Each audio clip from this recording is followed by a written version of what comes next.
안녕하세요. 저는 2025년 4월에 일본인의 배우자 비자를 발급받은 새내기 한일 부부의 한국인 남편입니다. 평생을 대한민국에서만 살았던 저는 이 일본인의 배우자 비자를 따려고 준비할 때 처음에는 참 막막했었는데요. 아마도 많은 한일 부부 여러분께서도 그러지 않으실까 싶습니다. 하지만 일본의 직장도 집도 하다못해 일본어 관련 자격증도 전혀 없는 저도 한 번에 비자가 나온 만큼 여러분께서도 꼼꼼히 준비하시면 꼭 따실 수 있으리라 생각합니다. 덧붙여 이 영상의 내용은 일본 출입국재료관리청과 주 대한민국 일본국 대사관의 안내를 기준으로 하고 있습니다. 그럼 바로 시작하겠습니다. 우선 비자를 취득하기까지의 얼개를 알기 위해 출입국재료관리청의 사이트를 보면 재료자격 인정 증명서, 사증, 상륙허가의 순서로 안내가 되어 있습니다. 상륙허가는 일본에 입국한 뒤 공항의 입국심사관에게 받는 것이니 비자를 받은 추후의 이야기란 뜻이죠. 그렇다면 우리가 집중해야 할 부분은 일본 입국 전에 얻어야 하는 재료자격 인정 증명서와 사증이 될 텐데요. 결론부터 말씀드리자면 일본 비자 취득을 위해서는 이 재료 자격 인정 증명서를 교부받는 것이 알파이자 오메가입니다. 비자 취득이란 말을 아예 이 재료 자격 인정 증명서를 대사관에 내고 사증으로 교환해받는 수준이라 생각하셔도 무리가 없을 정도입니다. 그런데 여기서 한 가지 꼭 기억하셔야 하는 점은 이 재료 자격 인정 증명서는 교부된 날로부터 3개월 내에 일본에 입국하지 않으면 그 효과가 상실된다는 것입니다. 향후에 일본 입국 계획을 세우실 때 이 점을 필히 고려하셔야겠죠? 자, 그럼 이 재료 자격 인정 증명서를 교부받는 방법은 뭘까요? 바로 첫째도 둘째도 필요 서류와 플러스 알파를 잘 준비하는 것입니다. 여기서 알파는 제 나름의 팁 같은 것인데요. 이것은 나중에 말씀드리기로 하고 먼저 최우선적으로 준비하셔야 할 필수 서류들부터 살펴보시죠. 출입국재료관리청에 나와 있는 필수 제출 서류는 재료 자격 인정 증명서 교부 신청서, 사진 1매, 배우자의 호적 등본 한 통, 신청인의 국적국의 기관으로부터 발행된 결혼증명서 한 통, 일본에서의 체재 비용을 증명하는 자료, 배우자의 신원보증서 한 통, 배우자의 세대 전원이 기재되어 있는 주민표 사본 한 통, 질문서, 부부간의 교류를 확인할 수 있는 자료, 회신용 봉투입니다. 이렇게 보면 엄청 많은 것 같은데요. 하지만 천천히 살펴보면 준비하기 어려운 서류는 많지 않습니다. 다만 문제는 준비하기 어려운 서류는 정말 꽤나 어렵다는 것인데요. 특히 이 어렵다라는 게 복잡하다라기보다 까다롭다라는 느낌이기 때문에 더 힘듭니다. 하지만 그렇다고 포기할 순 없죠. 그만큼 더 꼼꼼히 준비하자는 마음가짐으로 하나하나 살펴보시죠.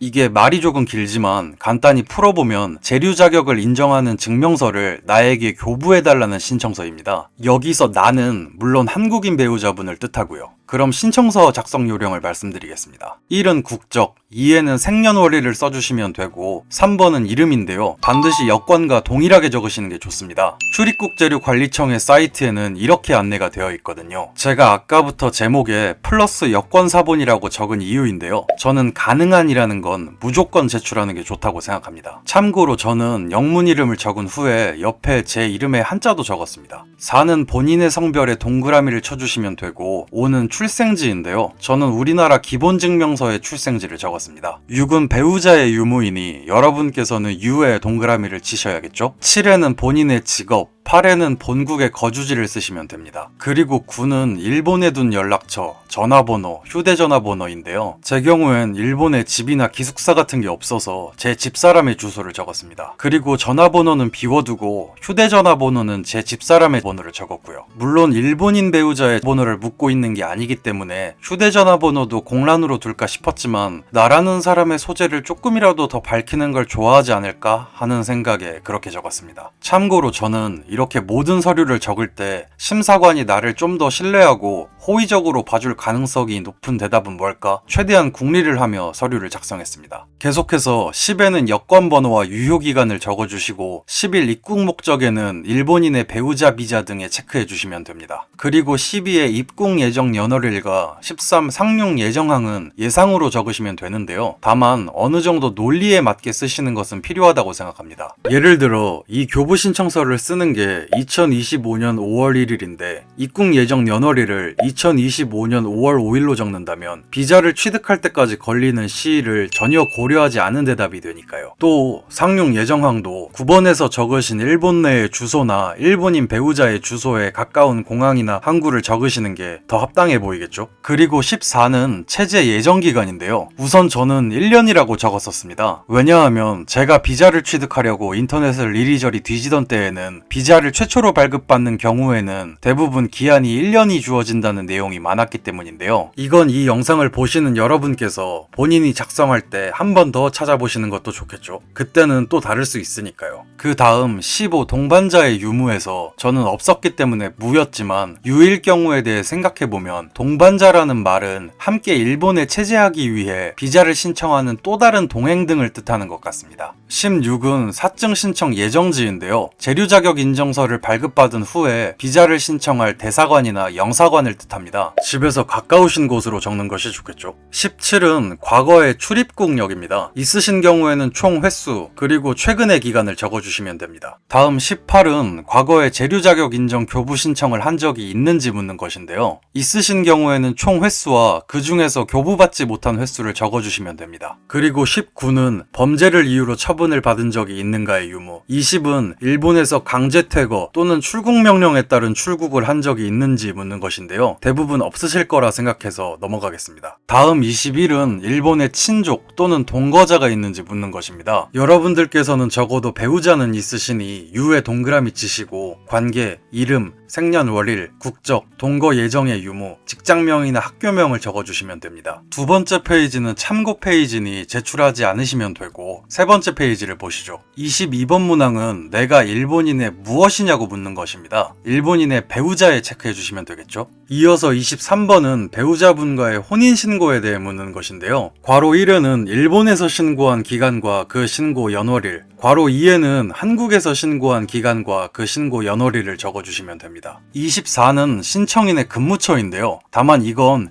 일본에서 근무 예정이신 곳을 기재하는 겁니다. 저는 없었기 때문에 공란으로 두었었는데 내용은 이렇습니다. 그리고 개인적으론 그 다음 25번이 정말 중요하다고 생각하는데요. 자세히 보시죠. 우선 한자는 체제비 지변 방법이라고 쓰여 있는데 이 지변은 우리나라식으로는 집을 충당 정도로 이해하시면 좋을 것 같습니다. 다시 말해 귀하는 일본에 머무르는 돈을 어떤 식으로 변통할 것인가를 묻고 있는 겁니다. 먼저 1은 지변 방법과 월 평균 지변액입니다. 차례로 본인 부담, 재외경비 지변자 부담, 제1경비 지변자 부담, 신원보증인, 기타란이 있는데요. 여러분 각자의 방법에 맞게 체크하시고 금액을 적으시면 되겠습니다. 2는 송금, 휴행에 대한 사항입니다. 차례로 외국으로부터의 휴행, 외국으로부터의 송금, 기타로 되어 있습니다. 이 또한 본인의 방법에 맞게 체크하시고 금액을 적으시되 외국으로부터의 휴행이신 분은 가지고 오는 사람의 이름, 가지고 오는 시기를 적어주시면 되겠습니다. 저는 제가 가지고 가기 때문에 제 이름을 적고 시기는 위에 있었던 문항 12, 입국 예정 연월일과 동일하게 적었습니다. 다음 3은 경비 지변자인데요. 저는 이 부분이 좀 헷갈렸었습니다. 이 질문은 뒷장의 26번과 함께 보셔야 합니다. 26번을 보시면 부양자라고 쓰여 있고 신청인이 부양을 받는 경우의 기입이라고 되어 있는데 즉 신청인이 일본 체제에 필요한 경비를 타인에게 지원받는가? 라는 뜻입니다. 그렇다면 신청자가 부양을 받지 않는 경우와 부양을 받는 경우로 나뉠 텐데요. 먼저 부양을 받지 않는 경우, 다시 말해 25번의 1에 본인 부담이라고 체크하신 분들께서는 쓰실 필요가 없습니다. 그리고 이 경우 3에는 경비지변자는 본인이 되므로 본인의 이름, 주소와 전화번호, 직업과 전화번호, 연수입을 적으시면 되겠습니다. 반대로 신청자가 부양을 받는 경우에는 26번 문항의 부양자에 대한 정보를 기입하시고 25의 3은 공란으로 남겨두시면 됩니다. 26번 부양자의 내용에는 1은 이름, 2 부양자의 생년월일, 3은 국적입니다. 이 3에서 부양자의 국적이 일본인 경우엔 4, 5, 6, 7은 쓰실 필요가 없고 그렇지 않은 경우엔 4는 재료카드 번호나 특별 영주자 증명서 번호, 5는 재료 자격, 6은 재료 기간, 7은 재료 기간의 만료일을 써주시면 됩니다. 8은 신청인과의 관계인데요. 부양자께서 신청인의 남편, 아내, 아버지, 어머니, 양아버지, 양어머니, 기타 중 어떤 관계인지 체크해 주시면 됩니다. 그리고 9에는 부양자의 근무처 명칭, 지점 혹은 사업소명, 10에는 근무처의 소재지와 전화번호, 11에는 연수입을 써주시면 됩니다. 다음 27번은 일본에서의 신원보증인과 연락처인데요. 여기서 중요한 건 여러분들께서는 신원보증인을 반드시 배우자분으로 하셔야 한다는 것입니다. 왜냐하면 앞서 살펴보았던 재료자격 인정증명서를 받기 위한 필수 제출 서류에 배우자의 신원보증서라고 나와 있기 때문입니다. 그래서 질문 내용인 1. 이름, 2. 직업, 3. 주소, 전화번호, 휴대전화번호에 배우자분의 정보를 적어주시면 되겠습니다. 드디어 마지막 28번은 신청인, 법정대리인, 법 제7조 2 제2항에 규정하는 대리인이라고 나와 있는데요. 간단히 이 서류를 제출하는 사람이 누구인가 라는 것입니다. 신청인이 직접 제출하실 경우에는 1. 이름, 2. 본인과의 관계, 3. 주소, 전화번호, 휴대전화번호에 본인의 정보를 적으시면 되고, 서류들을 일본으로 보내서 일본에 계신 배우자분께서 제출하시는 경우 배우자분의 정보를 기입하시면 됩니다. 그리고 그 밑에 서명과 신청서 작성 연월일도 제출하시는 분의 것을 적어주시면 되고요. 자, 다음부터는 쉽습니다. 하지만 신경 써야 하는 부분들이 조금씩 있으니 자세히 봐주세요. 먼저 사진은 지정된 규격을 만족하는 사진인데요. 이 지정된 규격을 보게 되면 여권사진 사이즈가 아닙니다. 가로 3, 세로 4 증명사진 사이즈인데요. 약간의 디테일이 있으니 사진관 사장님께 직접 보여드리면서 맞춰달라고 하시는 게 가장 좋겠죠? 다음은 배우자의 호적등본 한 통인데요. 이 호적등본은 쿠야쿠쇼나 시야쿠쇼에서 일본인 배우자분께서 떼주시면 되는데요. 다만 반드시 신청인과의 혼인사실이 기재되어 있는 것이어야만 합니다. 예를 들어 혼인신고서를 제출한 지 얼마 안 돼서 아직 전산 처리가 되지 않은 경우처럼 호적등본에 혼인사실이 기재가 되어 있지 않다면 혼인신고 수리증명서도 함께 제출해 주셔야 합니다. 물론 서류의 발행일은 반드시 제출하는 날 기준으로 3개월 이내에 발행된 것이어야만 하고요. 다음은 신청인의 국적국의 기관에서 발행된 결혼증명서 한 통입니다. 즉, 우리나라의 경우에는 혼인관계 증명서를 내주시면 될 텐데요. 여기서 중요한 것은 반드시 번역본도 함께 제출하셔야 한다는 것입니다. 이 번역본의 경우 반드시 번역공증이 필요하다고 나와 있진 않기 때문에 저는 제가 직접 번역을 했었는데요. 다만 번역자의 이름, 신청인과의 관계, 번역일, 번역자의 연락처를 적은 페이지도 한 장 더 첨부했었습니다. 그리고 신청인이 한국과 같이 호적등본이 발행되는 나라인 경우에는 두 사람의 혼인이 기재되어 있는 호적등본을 제출하여도 지장 없다라고 되어 있는데요. 설마 우리나라가 호주제가 폐지된 걸 모르는 건 아닐 테고 아마 가족관계 증명서를 말하는 게 아닐까 싶은데요. 혹시 이 가족관계 증명서로 제출하실 분들께서도 번역본은 꼭 잊지 마세요. 다음은 일본에서의 체재 비용을 증명하는 자료인데요. 이 자료는 여러분 각자의 경우에 따라 준비하셔야 할 서류가 각각 다릅니다. 내용을 살펴보시고 본인의 경우에 맞게 잘 준비하시길 바랍니다. 내용은 이렇습니다. 자, 다음으로는 배우자의 신원보증서입니다. 즉 이건 배우자분께서 적으시는 겁니다. 내용을 보게 되면 먼저 작성, 연, 월, 일을 적어주시고 신청인분의 국적과 이름을 적어주시면 됩니다. 그 밑에는 신원보증인의 이름, 주소와 전화번호, 직업과 전화번호, 국적, 끝으로는 피보증인과의 관계를 써주시면 됩니다. 다음은 배우자의 세대 전원이 기재된 주민표 사본 한 통인데요. 이것도 일본의 쿠야쿠쇼나 시야쿠쇼에서 쉽게 발급받으실 수 있습니다. 단 개인 번호는 생략되고 다른 사항은 생략되지 아니한 것으로 해야 한다고 쓰여 있는데요. 제 집사람에게 물어보니 창구 직원에게 말했더니 그렇게 발급해 주었다고 하네요. 그리고 드디어 대망의 질문서인데요. 아마도 이 질문서, 그 중에서도 특히 후술할 결혼에 이른 경위가 한일 부부 여러분들을 힘들게 하지 않을까 싶습니다. 하지만 개인적으로는 그만큼 중요한 서류라고 생각하기 때문에 제가 작성했던 요령과 생각들까지 최대한 세세하게 말씀드리려고 하는데요. 들어보시고 그 중에서 괜찮다고 생각되는 것들은 취하시고 틀렸다고 생각하는 것들은 버린다는 마음으로 들어주세요. 먼저 질문서를 보시면 신청인이란 이제부터 이때부터 입국 및 재료를 위한 심사를 받는 외국인을 가리킵니다 라고 되어 있습니다. 그리고 배우자란 상기의 신청인과 결혼하고 있는 일본인을 가리킵니다 라고 되어 있고요. 이걸 읽고 저는 이 질문서는 기본적으로는 부부가 함께 작성하는 것이 돼 주로 질문을 받고 있는 주체는 일본인이구나 라는 가정을 전제로 작성했었습니다. 자, 그럼 본격적으로 질문들을 보면서 판단해 보시죠. 먼저 신청인입니다. 한국인 배우자께서 국적과 이름을 적어주시고 성별에 동그라미를 쳐주시면 됩니다. 다음은 일본인 배우자에 대한 질문입니다. 이름을 후리가나와 함께 적어주시고 이어서 국적, 자택의 주소, 집 전화와 휴대전화 번호, 동거자의 유무와 있으시다면 이름, 집은 자가인지 빌린 것인지, 빌렸다면 집세는 얼마인지와 몇 LDK인지 적어주시면 됩니다. 다음은 직장의 회사명, 근무 내용, 소재지, 전화, 취직 연월일을 쓰시면 되고요. 자,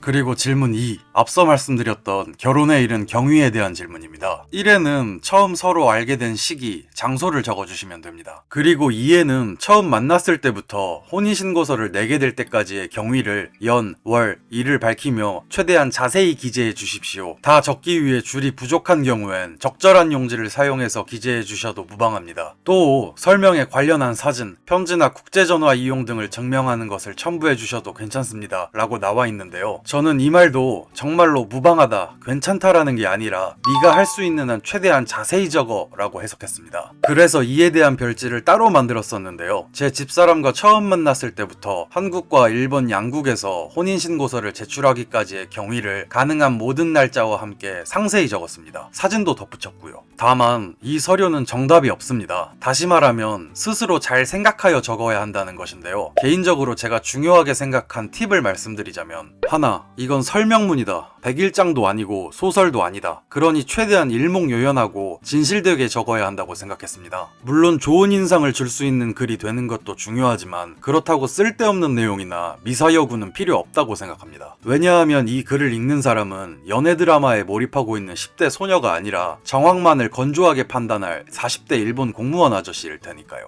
둘, 그리고 그 공무원 아저씨는 지금 일을 하고 있다. 즉 심사관이 읽기 편해야 한다고 생각했었습니다. 여러분께는 대단히 중요한 서류이지만 심사관에게는 하루에도 수십 개씩 검토하는 서류 중 하나이지 않겠습니까? 물론 중요한 서류인 만큼 대충 읽진 않을 거라 생각합니다만 이해하기 힘든 형식이나 사진 등으로 읽기 힘들게 만드는 것보다는 가독성, 시인성을 좋게 써야 읽는 사람으로서도 내용을 파악하기 쉬울 거라 생각합니다. 셋, 지금 나는 허가를 받으려는 입장이다. 즉 내가 을이고 허가권자가 갑이다. 그러니 허가권자의 마음에 들어야 한다고 생각했었습니다. 이건 뭐랄까 문장의 톤이나 뉘앙스에 대한 것인데요. 심사관도 사람 아니겠습니까? 예를 들어 나는 일본이 미워 죽겠지만 아내와 함께 살아야 하니 어쩔 수 없이 일본에 살게 해줘라 는 외국인보다는 아내를 만나러 일본에 갔었을 때 살기 좋은 나라라고 느꼈고 그래서 일본에 살고자 희망합니다 라는 사람에게 우호적인 점수를 줄 거라고 생각합니다. 기후에 한 번 더 말씀드리자면 위 세 가지는 전부 제 내피셜입니다. 다만 영상 초반에 말씀드린 것처럼 저는 일본에 직장도 일본어 관련 자격증도 없는 처지라 어떻게 하면 좋은 점수를 받을 수 있을까 하고 많이 궁리했었는데요. 여러분들께서도 꼭 스스로의 기준을 세우고 작성하시길 바라는 마음으로 적어보았습니다. 그럼 다시 질문서의 괄호 2를 보시죠. 내용은 소개자의 유무 등에 대해서입니다. 없으신 분들은 무, 있으신 분들은 유에 체크해 주시고 소개자에 대해 써주시면 됩니다. 괄호 안에는 결혼상담소에 의한 소개의 경우엔 이름란에 회사명을 기재해 주십시오 라고 되어 있네요. 이하의 내용을 번역하자면 이렇습니다.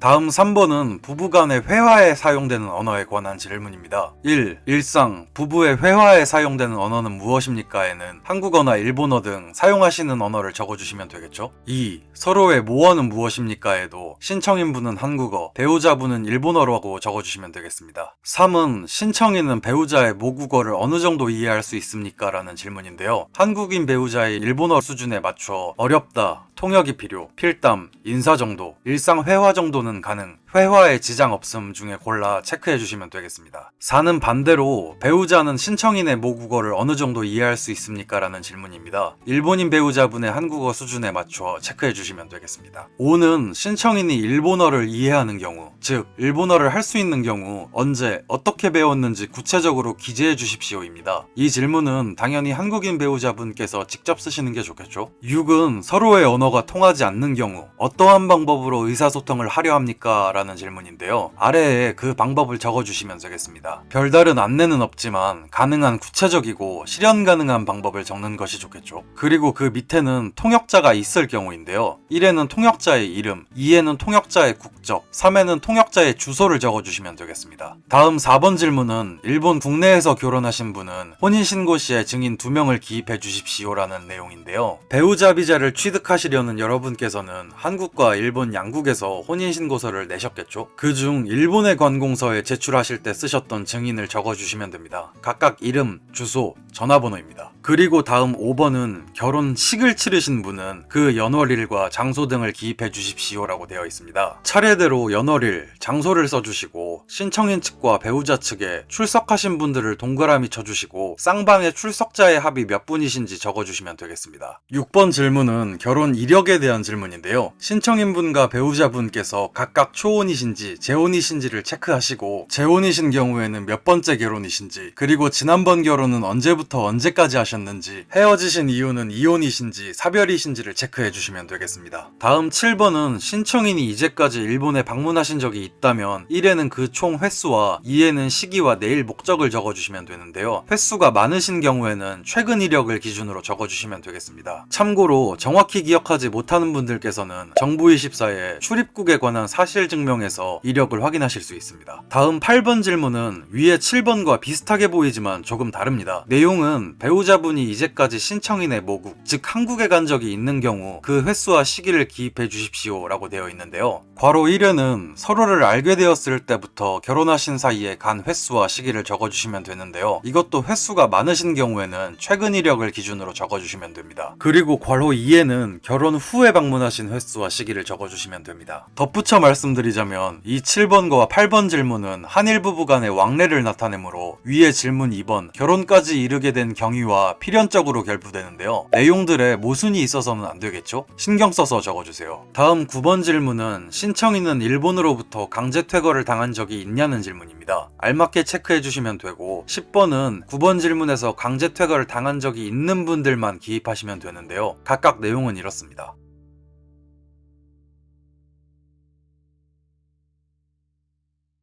그리고 11번 질문인데요. 우선 질문 내용을 보시면 신청인과 배우자의 친족에 관하여 기입해 주십시오. 일본에 거주하고 있는 분의 전화번호는 가능한 대로 기입해 주십시오. 부모가 돌아가신 경우에는 주소란에 사망이라고 기재해 주십시오. 자녀분에 관해서는 괄호 2의 표에 기재해 주십시오. 자녀분이 없으신 경우에는 나시라고 기재해 주십시오 라고 되어 있는데요. 말 그대로 괄호 1의 처음엔 남편분의 친족분들의 성함과 연령, 주소, 전화번호를 적어주시면 되고 밑에는 아내분의 친족분들에 대해 적어주시면 됩니다. 그런데 여기서 한 가지 정말 극히 소소한 팁을 말씀드리자면 이 작은 칸에 한국 주소를 한자로 적어야 합니다. 꼭 한번 미리 연습을 해보시길 추천드립니다. 그리고 괄호 2에는 자녀분이 없으신 분들께서는 나시라고 적으시면 되고 있으신 분들은 관계와 이름, 생년월일, 주소를 적어주시면 됩니다. 그리고 마지막 12번 질문에는 남편분과 아내분의 친족분들 중에서 이번 결혼 사실을 알고 계신 분들을 동그라미 쳐주시면 됩니다. 이렇게 질문서를 전부 쓰셨으면 위에 기재 내용에 틀림이 없다고 배우자분께서 연월일과 서명을 해주시면 됩니다.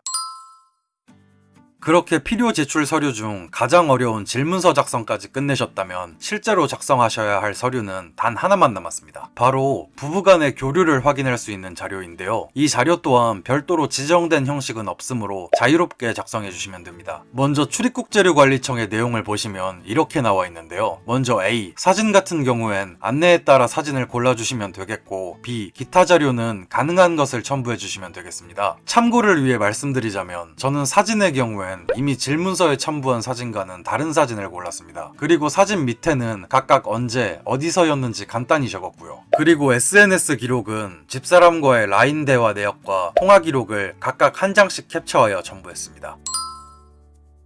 그리고 다음은 재료 자격 인정 증명서를 우편으로 송달받을 회신용 봉투를 준비해달라는 것인데요. 내용을 보게 되면 정형 봉투에 수취인을 명기하고 필요한 금액만큼의 우표를 붙인 것 한 통이라고 나와 있습니다. 사실 저는 이 부분은 집사람에게 부탁했었기 때문에 저도 다시 한번 알아보니 정형 봉투는 일본에서 쓰는 규격의 봉투 중에서 장형 4호와 3호를 말한다고 합니다. 그리고 우표의 경우에는 여러분들께서 제출하시려는 지역의 출입국 재료 관리국에서부터 송달받으시려는 주소까지의 거리에 상당하는 금액만큼 붙이면 된다고 합니다. 자, 이렇게 드디어 재료 자격 인정 증명서를 받기 위한 필수 서류 준비를 모두 살펴봤는데요. 또 많은 분들께서 이렇게 자료를 제출하고 나면 심사 기간은 얼마나 걸리는지 궁금하실 것 같습니다. 제가 이 영상을 만들고 있는 기준으로 최신인 출입국재료관리청의 레이와 7년 2월 자료를 보면 평균 69.2일이 걸렸다고 합니다. 하지만 이건 말 그대로 평균이라는 것일 테니 정말 참고만 하시는 게 좋을 것 같습니다. 이어서 다음 단계인 비자 신청 과정에 대해 설명드리기 전에 조금만 제 생각을 말씀드리려고 하는데요. 잠깐 들어보시고 필요 없다고 생각하신 분께서는 다음 챕터로 스킵해주세요. 여러분, 지금까지 재료 자격 인정 증명서를 얻기 위해 필요한 서류들을 살펴보시면서 어떤 생각이 드시나요? 뭐 이런 것까지 물어보나 무지 철저하네 이런 생각 안 드시나요? 그런데 그걸 뒤집어 생각해보면 어떤 한 나라의 입장에서는 자국에 들어와 살려는 사람이 괜찮은 사람인지 문제없이 생활할 수 있는 사람인지 검증하려 한다는 것이겠죠. 그래서 저는 나라는 사람은 신뢰할 수 있는 사람이다. 그리고 나를 초빙하려는 배우자도 성실한 일본 시민이다라고 어필할 수 있다면 좋을 것 같다는 생각을 했었습니다. 그래서 위에 10가지 필수 서류 외에도 저와 집사람이 준비할 수 있는 증빙 자료들은 좀 더 제출했었는데요. 대단한 건 아니고 학교 졸업 증명서, 병적 증명서, 재직 증명서 같은 것들이었습니다. 물론 제 한국 서류들에는 각각 번역본도 첨부했고요. 이런 게 그저 제 불안한 마음을 달래려는 불필요한 행위였었는지, 제가 재료 자격 인정 증명서를 발급받는데 실제로 도움이 됐었는지는 알 수 없습니다. 앞으로도 평생 알 수 없겠죠. 다만 여기서 제가 말씀드리고 싶은 건 여러분들께서도 이 재료 자격 인정 증명서를 교부받기 위해 긍정적인 영향을 줄 수 있는 게 뭔가 없을까 열심히 궁리해 보시고 그중 본인이 할 수 있는 것들은 전부 실천해 보시길 바란다는 것입니다. 사족이 길었습니다. 그럼 이제부터는 사증 발급을 위한 과정을 살펴보시죠. 먼저 위 자료들을 각 지역의 출입국 재료 관리국에 제출하시고 무사히 재료 자격 인정 증명서를 교부받으셨다면 이 인정서를 일본인 배우자분께서 한국인 배우자분께 보내주셔야 합니다. 그 후에 한국인 배우자분께서는 또 몇 가지 필요한 서류를 준비하셔서 대사관이나 영사관에 제출해 주시면 되고요. 하지만 너무 걱정하지 않으셔도 됩니다. 이번에 준비할 서류는 재료 자격 인정 증명서를 위한 것들과는 달리 정말 간단하거든요. 무엇이 필요한지 주 대한민국 일본국 대사관의 안내를 기준으로 말씀드리겠습니다. 참고로 사증 신청 시 제출한 서류는 반환되지 않는다고 하니 주의해주세요. 홈페이지에서 한국인이고 재료 자격 인정 증명서를 교부받은 경우에 제출 서류를 보게 되면 1. 신청서 2. 여권 3. 사진 1매 4. 다음 3가지 서류 중 하나 5. 재료 자격 인정 증명서의 원본 또는 사본이라고 되어 있습니다. 딱 보셔도 훨씬 간단하죠? 게다가 1번 신청서의 경우에도 한글로 쓰면 되기 때문에 별달리 어려운 부분은 없으실 겁니다. 그래서 혹시나 조금 헷갈리실 수도 있을 것 같은 부분만 중점적으로 설명드리겠습니다. 그런데 이 일본 대사관의 PDF 파일의 경우엔 컴퓨터로 작성할 수 있게 풀려 있던데요. 저는 그냥 수기로 작성했었습니다. 그럼 신청서 바로 보시죠.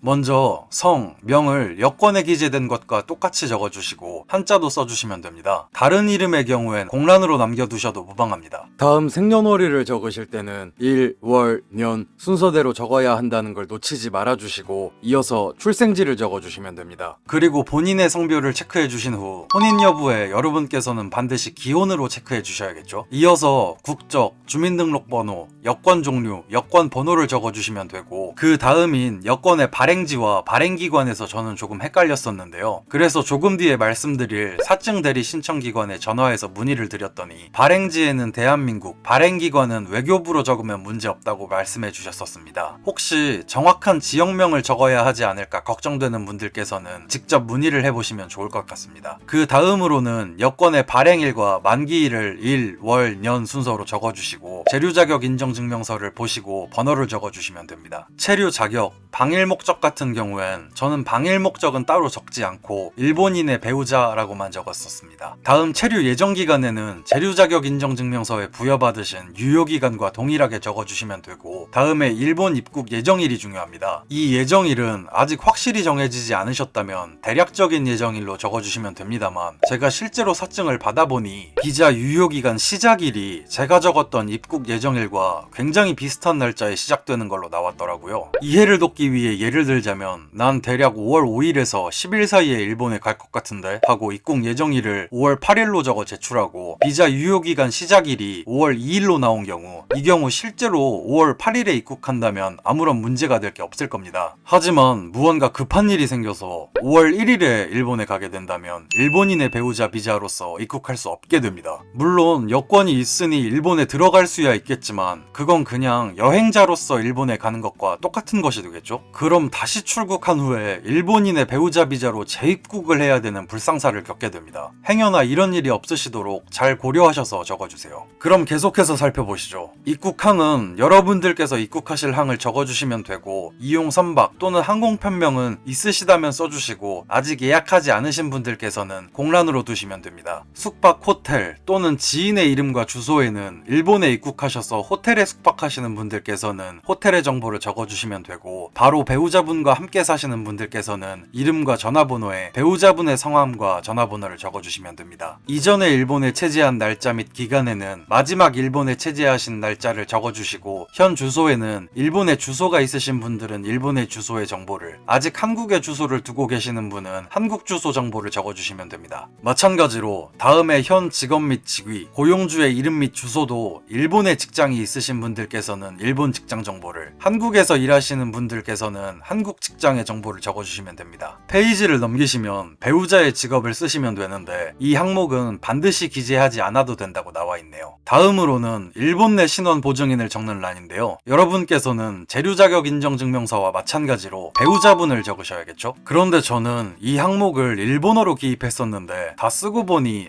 혹시 한글로 적어야 하는 건가 싶어서 사증 대리 신청기관에 문의해보니 한글이나 일본어 둘 다 괜찮다고 하시더군요. 그리고 그 다음 일본 내 초청인에는 여러분께서는 보증인과 동일하시니 이름란에 상동이라고 적어주시면 되겠습니다. 그리고 비고, 특기사항에 쓰실 내용이 있으신 분들은 적어주시고, 없으신 분들은 공란으로 두시면 됩니다. 이어서 그 밑에 내용들에 알맞게 체크해주시면 끝이긴 한데, 한 가지 중요한 것이 남아있습니다. 바로 마지막에 신청일을 일, 월, 년 순서로 적으신 후 신청인 서명을 하실 때 반드시 여권의 서명과 똑같은 서명을 사용하셔야 합니다. 평소 생활하시면서 사용하는 서명과 여권의 서명이 다른 경우에 헷갈리지 않도록 조심해주세요.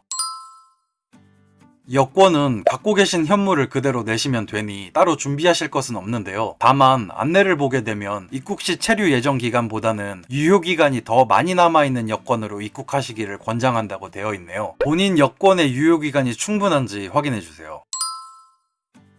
사진은 신청 당일 기준으로 6개월 이내에 촬영된 사진이라고 하는데, 사진 사이즈도 꼭 확인해주세요. 규격이 가로 3.5, 세로 4.5이므로 혹시라도 재류 자격 인정 증명서를 신청하실 때 제출하신 가로 3, 세로 4 사진과 헷갈리지 않도록 주의해주세요. 다음은 한자명 및 거주지를 확인할 수 있는 주민등록증 양면 복사, 주민등록 등본, 주민등록 초본 중 한 가지를 준비해 주시면 되겠습니다. 그런데 이름에 한자가 없으신 분들께서는 재류 자격 인정 증명서를 준비하실 때부터 한자를 적지 않으셨을 테니 별 문제는 없을 거라고 생각합니다만, 혹시 불안하신 분들께서는 직접 문의해 보시는 게 좋을 것 같습니다. 다음은 재류 자격 인정 증명서의 원본 또는 사본을 제출해 주시면 되는데요. 제가 이용했었던 사증 대리 신청 기관에서는 사증 발급 후에 여권 뒷면에 끼워 돌려주시면서 반드시 증명서도 일본에 같이 가져가야 한다고 하시더라고요. 여러분께서도 꼭 잊지 마세요. 대사관에서 개별적으로 서류를 요구하는 경우가 아니시라면 위 5가지 서류를 준비하셔서 제출하시면 되는데요. 대사관에 직접 제출하는 것이 아니라 앞서 말씀드린 대리신청기관을 통해 제출하셔야 합니다. 대사관과 영사관의 지정기관을 확인 후 연락하셔서 일정이나 수수료에 대해 물어보시고 정하시면 되겠습니다.